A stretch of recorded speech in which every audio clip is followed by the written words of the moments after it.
আছোঁ ইজিপ্তৰ এখন বিশেষ বজাৰত আৰু সৰুতে আমি পাইছিলোঁ যে কিতাপৰ পাততে পেপিৰাছ ইজিপ্তৰ সেই বজাৰত এয়া পেপিৰাছৰ এয়া দেখিবলৈ পাইছে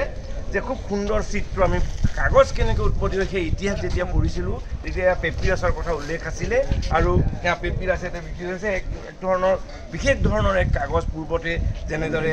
প্ৰাচীন কালত এইদৰে ইয়াত লিখা হৈছিল আৰু ইজিপ্তৰ সভ্যতা অন্যতম পুৰণি সভ্যতা তাৰে চিন ইয়াত দেখিবলৈ পাইছে বজাৰত ইজিপ্তৰ এখন বজাৰ এই মছজিদ ৰোডৰ এই বিশেষ বজাৰ আৰু মই গোটেই বজাৰখন এবাৰ মই দেখুৱাবলৈ অনুৰোধ কৰিলোঁ ঠিক ভাৰতৰ যিকোনো এখন বজাৰৰ দৰে গুৱাহাটীৰ ফাৰ্ষ্ট ফেঞ্চি বজাৰ বা তেজপুৰৰ চক বজাৰৰ দৰে এখন বজাৰ যাতে সাধাৰণ মানুহে যাতে বজাৰ কৰিব পাৰে সেইধৰণে মই এবাৰ গোটেই বজাৰখন এবাৰ দেখুৱাম আমি চাম গোটেই বজাৰখন দেখিবলৈ পাইছে যে ভাৰতৰ যিকোনো এখন বজাৰৰ দৰেই যে আফ্ৰিকাৰ এখন দেশ ইজিপ্ত কিন্তু ভাৰতৰ দৰে ইয়াতো খোৱা ব্যৱস্থা বা থকাৰ ধৰণৰ যিকোনো ব্যৱস্থা ভাৰতৰ দৰেই আৰু বজাৰখনো তাৰ বাবে ভাৰতৰ দৰে এখন বজাৰ সাধাৰণ মানুহে যাতে ইয়াতে বাজেট যিখিনি বাজেটত চলিব বিচাৰে সেইসকলৰ বাবে এইখন বজাৰ বিভিন্ন বস্তু ইয়াত আপুনি চাউল দালিৰ পৰা আদি কৰি কাপোৰৰ পৰা আদি কৰি বা যিবিলাক আন বস্তু উপহাৰৰ সামগ্ৰীৰ পৰা আদি কৰি সকলো ইয়াত পোৱা যায় আৰু খুব দৰদাম হয় আৰু ভাৰতৰ পৰাও ইয়াত কেইবাজনো পৰ্যটক ইয়ালৈ আহিছে প্ৰকাশ চেত্ৰী মই সুধিবলৈ চেষ্টা কৰিম কেনেকুৱা পালে বজাৰখন বিৰাট বঢ়িয়া ভাল লাগিছে বজাৰ কৰি কিবা লোকেল ফিল হৈ আছে আমি যেন নিজৰ জেগাতে বজাৰ কৰি আছোঁ বাৰ্গেনিং কৰিছোঁ ইটো সিটো কৰিছোঁ কিবা কিবি লৈছোঁ বেগ লৈছোঁ আমি চবেই খুব ধুনীয়া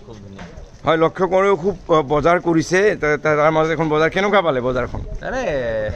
প্ৰণয় দাই মই ইয়াতে বেগ কিনিলোঁ আচলতে যিটো বেগ আপোনাক দেখুৱাইছোঁ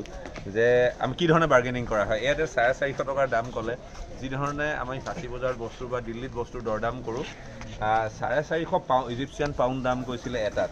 আমি প্ৰণয় দাই মই প্ৰকাশে 3টা লৈছোঁ 600 ইজিপ্চিয়ান ডলাৰ অৰ্থাৎ 450ৰ পৰা সি 200 ইজিপ্চিয়ান ডলাৰ শেষত দিলে আৰু পংকজ শৰ্মা আপুনি যদি পেপাৰ যিটো ল'লে 100 পাউণ্ডকৈ এখনত আপুনি হয়তো বাৰ্গেনিং কৰা হ'লে আপুনি 75 পাউণ্ডকৈ পালে হয় উপায় নাই যিদৰে অলপ ঠগ খোৱা প্ৰৱণতা চব বজাৰতে থাকে ইয়াতো থাকে আৰু কিছু লাভো ল'ব লাগিব দোকানীসকলে কাৰণ তেওঁলোক সংগ্ৰামৰ মাজেৰে চলি থাকে মই দেখুৱাইছোঁ এয়া যিকোনো ফাঁচী বজাৰ ইয়াত সোমালে যদি আপোনাক থৈ দিয়া যায় যে আৰু ইজিপ্ত বুলি কোৱা নাযায় তেন্তে আপুনি ফাঁচী বজাৰ বুলিও ভাবিব আৰু ইজিপ্তৰ লোকসকলৰ চেহেৰাও হেল্ল' যিকোনো ভাৰতীয় লোকৰ দৰে চেহেৰা যিসকল পাৰ হৈ গৈছে আপোনালোকে দেখিছে যে ভাৰতীয় লোকৰ চেহেৰাৰ মাজত কোনো পাৰ্থক্য নাই পৃথিৱীৰ বিভিন্ন দেশ ঘূৰি মই এটা কথাই গম পাইছোঁ যে আচলতে মানুহৰ মনবোৰ একেই মানুহ একেই